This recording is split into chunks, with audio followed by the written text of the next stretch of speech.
Let me rewind because this tale turns truly bizarre, and I need you to grasp how I ended up there, sitting on my sofa at 7 a.m.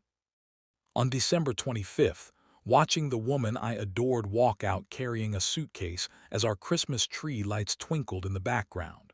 My name is Dylan. I'm 35, and until early December my existence felt pleasantly ordinary in the finest sense. I held a steady job as an IT analyst in Spokane, Washington, earning a solid income, not extravagant but reliable enough to feel stable. I'd stayed with the same firm for 6 years, knew every colleague's coffee preference, had my designated parking space, the full routine. I was engaged to Kendra. We'd shared 2 years together, planning a spring ceremony, discussing children, debating whether our first daughter would carry her grandmother's name or mine.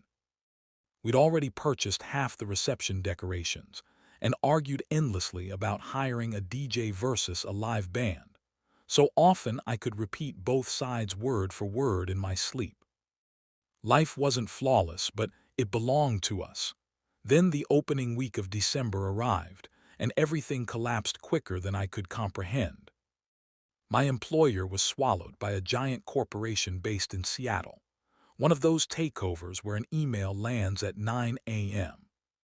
And by lunchtime security escorts laid off employees to the exit with their belongings in boxes. 60% of the workforce vanished, and I belonged to that group. No advance notice, no evaluation, simply a meager 2-week severance and a bland message appreciating my contributions as though I were an interchangeable component they'd replaced. I sat in my car in the lot, staring at that message on my screen, thinking about the house payment, the wedding deposits, the remaining balance on the ring. Driving home felt like someone had ripped something vital out of me, yet I refused to surrender. I began hustling right away, grabbing freelance projects, repairing servers, creating simple sites for local companies, handling network fixes for whoever would pay. The income arrived unevenly and far below my former salary, but it kept me going. I even sold my vehicle since we could manage with Kendra's Honda, and I required that extra buffer. I convinced myself this setback was short-lived, that January would bring a stronger position, and we'd one day chuckle about this difficult chapter at our wedding. But Kendra transformed, and the change happened so swiftly I nearly missed the early signs. During the initial days following my layoff, she offered comforting words, assuring me everything would work out, and we'd navigate it as partners.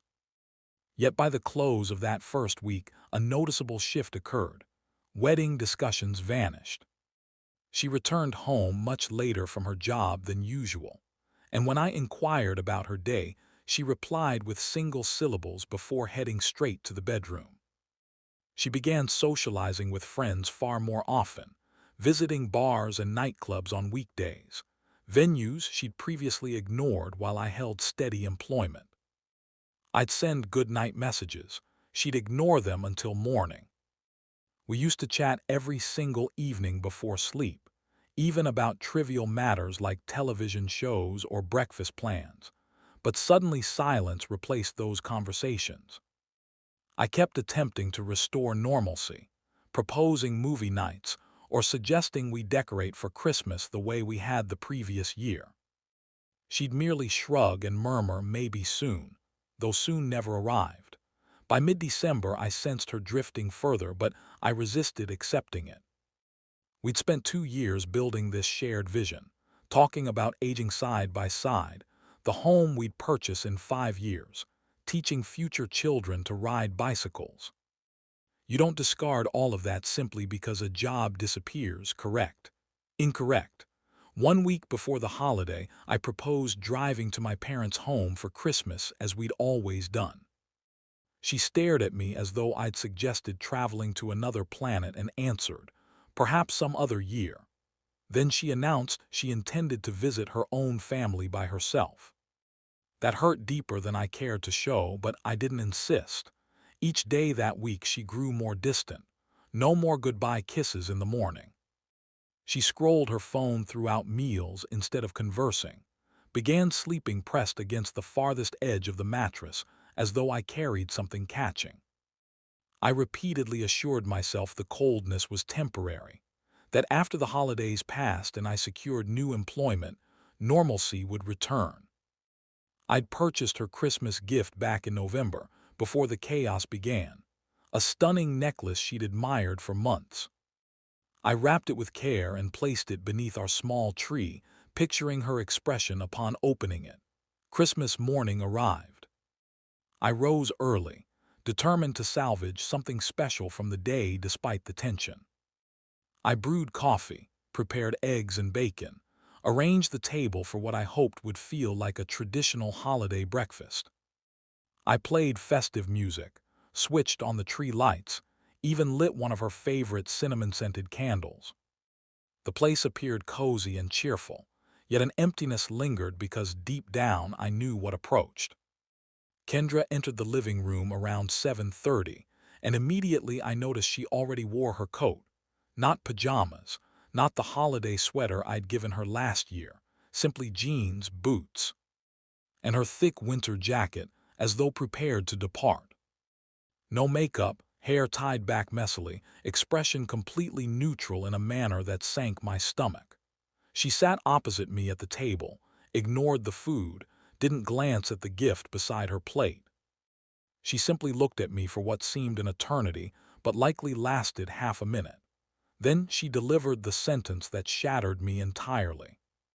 "I can't remain attached to someone without prospects," she stated, her tone level and conclusive as though she'd practiced the line repeatedly. And I refuse to pretend I'm content on Christmas. I sat frozen, fork suspended midair, struggling to absorb her words. I pushed the wrapped necklace toward her, some desperate fragment of me still hoping this nightmare would end or prove reversible. She didn't reach for it. She rose, announced she was heading to her parents alone and would retrieve her remaining belongings later. Then she left.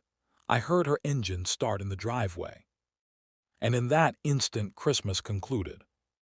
I remained at the table for an hour, gazing at the cooling eggs, listening to Mariah Carey croon about holiday wishes, feeling like the greatest disappointment alive. The woman I intended to marry had abandoned me on Christmas morning solely because I'd lost employment, because I suddenly lacked prospects, because I no longer measured up. That phrase echoed endlessly in my mind like a condemnation. No prospects, no prospects, no prospects. The following days ranked among the darkest I've endured, worse than the termination, worse than anything prior. Sleep escaped me, perhaps 2 or 3 hours nightly. Whenever I drifted off, I'd awaken reaching for her side of the bed, only to discover vacancy. I buried myself in freelance tasks, coding at 2 a.m. simply to distract my thoughts from her. My home felt cursed. Every inch evoked shared memories or abandoned plans. Then, 3 days after her departure, while working late on a server project, drained and detached, a news notification appeared on my screen. A Washington resident had claimed the Powerball jackpot, worth $9 million. At first it registered as merely another example of random fortune favoring others while I suffered, but a persistent instinct tugged at me. Mid-December, shortly after selling my car, I'd stopped at a convenience store to fuel Kendra's Honda before shopping. While paying inside, I impulsively bought a Powerball ticket, $2 I could barely spare, selected quick pick numbers without thought. Then tossed the slip into the kitchen junk drawer and forgot it existed. Who genuinely wins the lottery? Yet there at 2 a.m., staring at that alert, an irrational compulsion seized me. I went to the kitchen, rummaged through the drawer past batteries, keys, menus, and retrieved the wrinkled ticket. My fingers trembled as I loaded the winning combination on my phone. I verified once, twice, 3 times because my mind rejected the evidence. Every number aligned perfectly, all 6. I'd secured $9 million, roughly $4.8 million after taxes. I collapsed onto the kitchen floor in darkness, clutching that small piece of paper, experiencing no joy, no thrill, no relief, only hollowness. 1 week earlier, Kendra declared I possessed no future. Now I held millions. The universe possesses cruel irony. After verification, my initial action wasn't celebration, calls, or social media bragging. I sat quietly and devised a strategy, fully aware what would unfold if Kendra learned the truth. She'd return tearfully, full of remorse and excuses, claiming she never ceased loving me, insisting she merely required distance, promising we could rebuild now that finances posed no problem. I'd read enough online accounts to recognize the pattern, and I refused to join the list of lottery winners ruined by former partners. I spent that night researching, reviewing legal discussions, learning how to safeguard assets. By dawn, I had a name: Richard Volkman, a Seattle attorney expert in lottery claims and wealth preservation, the type who'd managed dozens of similar situations and understood every safeguard. I contacted his practice shortly after New Year's, outlined my circumstances. He responded calmly, unsurprised. He explained we'd establish a trust to claim anonymously. Washington permits privacy with proper structuring, and sever every financial link to Kendra immediately. I complied precisely, closed joint accounts, revoked her card access, updated passwords across every service from streaming to email, deactivated social profiles, obtained a fresh phone number shared only with parents and my brother, forwarded mail to a P.O. box. Richard filed through the trust within 2 weeks. Suddenly, $4.8 million rested in shielded accounts, bearing no direct trace to my name. The reality felt dreamlike, yet I understood relocation was essential for true concealment. Spokane felt too exposed, too many shared acquaintances, too many spots where Kendra might locate me if determined. I required complete disappearance, a restart in a place she'd never suspect. I researched quiet Montana towns near mountains and lakes that valued discretion. Whitefish caught my attention, a modest community of roughly 7,000 residents beside Glacier National Park. In February, I drove north, explored properties over a weekend, and discovered a lovely cabin-style home on Whitefish Lake's shore. 3 bedrooms, expansive windows facing the water, encircled by pines and snow. Listed at $400,000. I purchased outright via an LLC, finalized in 10 days, and settled in before Valentine's Day. The coincidence of beginning anew on romance's biggest holiday, alone yet liberated, didn't escape me. Life in Whitefish differed profoundly from anything before. Peaceful in a manner that finally allowed breathing room after months of strain.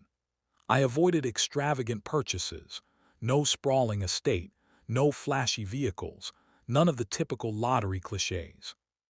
I lived modestly, shopped locally, volunteered at the community center instructing seniors in basic technology.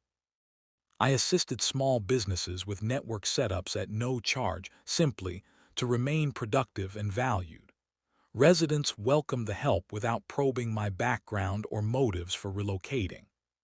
Friendships formed gradually, the authentic sort built when no one seeks anything beyond companionship. There was Seth, who operated lake fishing charters. We'd share beers occasionally and discuss trivial matters. It felt refreshing to simply be present without past burdens. Then early March brought a town potluck at the community hall, one of those gatherings where people contribute dishes and feign interest in local issues while really craving connection. I carried store-bought cookies since cooking remained beyond me. That's where I encountered Allison Carter. She stood near the buffet organizing her homemade chili in a slow cooker, dressed in jeans and flannel, hair braided neatly. When she glanced up and smiled, the expression held no agenda, just sincere warmth. We began chatting about how pitiful my cookies appeared beside others' efforts, and her relaxed laughter made me feel ordinary again for the first time since Christmas. We crossed paths afterward at the cafe, library, and trails encircling the lake. She worked as a nurse at the local clinic, had grown up in Whitefish, cherished the mountains, silence, and tight-knit community. She knew nothing of my windfall or history with Kendra, and I withheld both because being regarded simply as Dylan felt liberating. Not Dylan the jackpot recipient or Dylan abandoned on Christmas. Our interactions grew frequent, initially platonic, gradually deepening. She'd send photos of lake sunrises, I'd deliver coffee before her dawn shifts. For the first time in ages, I sensed the possibility of constructing something genuine with a person who truly appreciated me. Yet history refuses permanent burial, and Kendra ensured its return. The initial contact arrived soon after New Year's, barely 7 days post-departure. My old phone, stored powered off in a drawer as backup, vibrated with a message from an unfamiliar number. "Dylan, please let's talk." I recognized her immediately. I left it unanswered. Over the following 3 days, pleas arrived from various numbers, acquaintances, mutual contacts urging me to listen, claiming she regretted everything and sought resolution. Then came calls and voicemails I erased unplayed, increasingly urgent texts.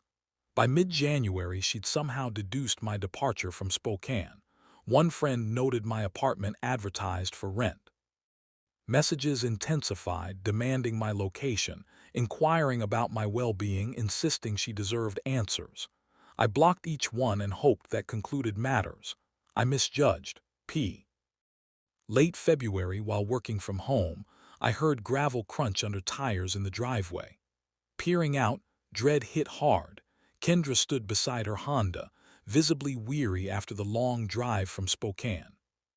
How she obtained my address remains unclear.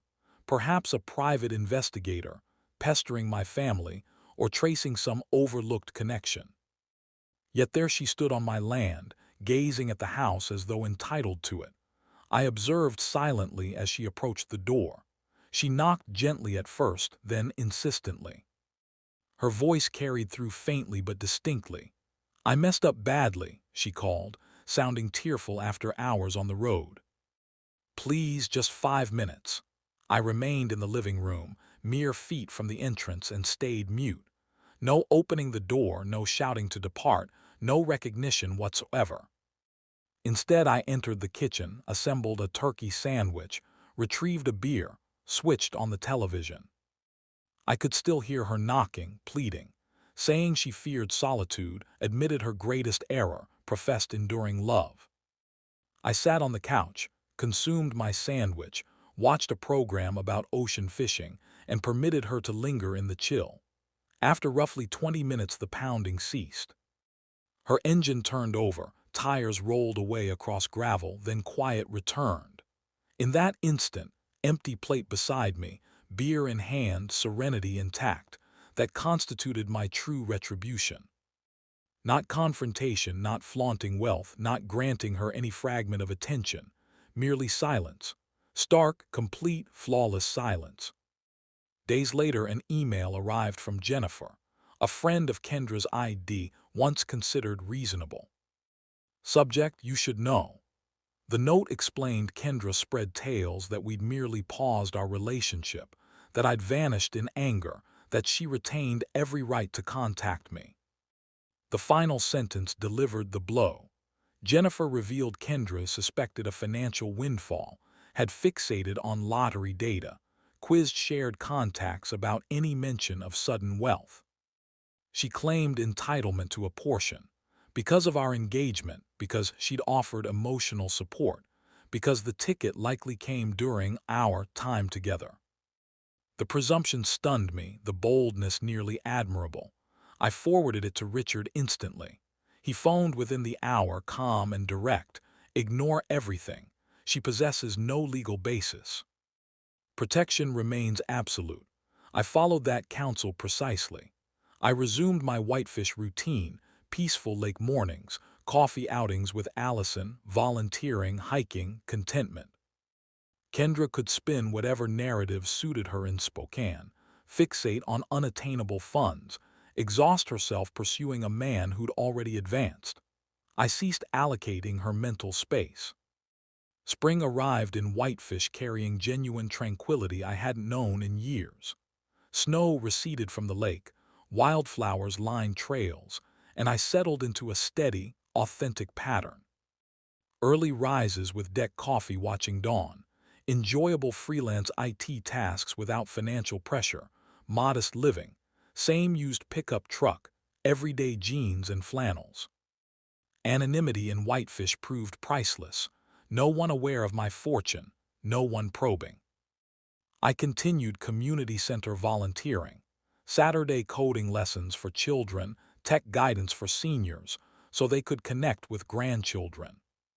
Seth and I fished twice weekly, drifting on the lake discussing sports, whether inconsequential topics. Those outings became my healing. Allison and I drew nearer naturally, unforced. We'd prepare meals together, she taught proper seasoning. I'd still scorch something and earn her laughter. We'd explore Glacier Park on her off days, long hikes mostly wordless, simply sharing space comfortably. She remained unaware of the lottery. I delayed disclosure, not concealment exactly, but desire to preserve our connection's purity. Meanwhile in Spokane, Kendra's world apparently unraveled gradually. I learned fragments because news travels despite efforts to vanish. My brother mentioned encountering her cousin at a store. The cousin unloaded about Kendra's struggles, growing isolation post-breakup, friends tiring of constant drama. She de-shifted stories from "we're taking time apart" to "he vanished upset" to "he won money and abandoned me" to "I'm entitled to part of it." Each version sounded more frantic and grasping. Some sympathized, most didn't. Her image suffered. People recalled her Christmas morning exit during my hardship, now viewed her complaints about my silence as opportunistic. My brother noted the cousin appeared almost ashamed relaying it, as though the family recognized Kendra's grave misstep and resulting fallout. I listened and registered no emotion, not triumph, not sympathy, simply detachment. She chose on December 25th when she donned her coat and declared my lack of prospects. She now lived with that decision. By summer, most contacts ceased, occasional messages from strange numbers I blocked unread. Richard informed me in June that Kendra had sought legal advice about claiming winnings. Her attorney confirmed my lawyer's assessment. No standing whatsoever since unmarried. Ticket bought pre-separation with my funds, trust impenetrable. Litigation would fail and drain her resources. He urged her to let go. That ended any legal pursuit. My Whitefish existence improved steadily in small, meaningful increments. Allison and I formalized things that summer. Simple deck conversation, acknowledging mutual feelings and intent to continue. Soon after, I shared the lottery truth lakeside one evening. Full account from layoff through breakup, ticket discovery, Montana relocation. She listened without interruption, nodded when I finished, remarked it clarified certain details yet altered nothing about her feelings. That acceptance outweighed any fortune. Fall delivered perspective only time and distance provide. I realized weeks passed without Kendra crossing my mind. She'd become merely an occasional anecdote, a finished segment. My brother reported she'd begun seeing someone new from work. I felt detached gladness. She'd finally released obsession with lost potential. Holidays neared without dread this time. Anticipation replaced it. Allison and I organized quiet Thanksgiving with Seth and friends, potluck at my home, dishes shared, fireplace warmth. Christmas plans formed too, gifts purchased. Parents visit with Allison, house decoration alongside someone eager to participate. 1 year prior, I'd sat stunned at my table watching Kendra depart, convinced life had ended, recovery impossible after such rejection. Now I resided in stunning surroundings with real friends and a partner who loved authentically. Money supplied choices, safety, relocation ability, but never purchased joy. Joy stemmed from choosing reconstruction over clinging to wreckage, from understanding her exit proved ultimately beneficial by compelling growth. I occasionally recall that Christmas morning, her contemptuous gaze, certainty I lacked future, conviction she chose wisely departing. I wonder whether she revisits it, grasps she abandoned someone prepared to devote everything, share wholly, love persistently despite her surrender. Mostly though I don't dwell on her, too occupied living the future she denied me. Truthfully, finest retribution wasn't flaunting winnings, broadcasting my new existence, or confronting her error. It was silence, constructing such a satisfying, serene life that she faded into insignificance, finding someone who recognized worth amid nothing and remained. Kendra departed viewing me as poor prospect, unable to see beyond temporary hardship to my true character. That reveals everything about her character and nothing about mine. She sought a future impressive on paper. I sought one genuine in experience, and I attained precisely that. So if you're enduring something comparable, if someone abandoned you at rock bottom then regrets it once your circumstances brighten, remember, you owe no closure, no explanations, no piece of yourself. Construct your fresh existence quietly. Surround yourself with consistent admirers. Allow your contentment to serve as their sole response. That quiet will linger in their thoughts far longer than words ever could, and you'll be far too engaged living happily to notice.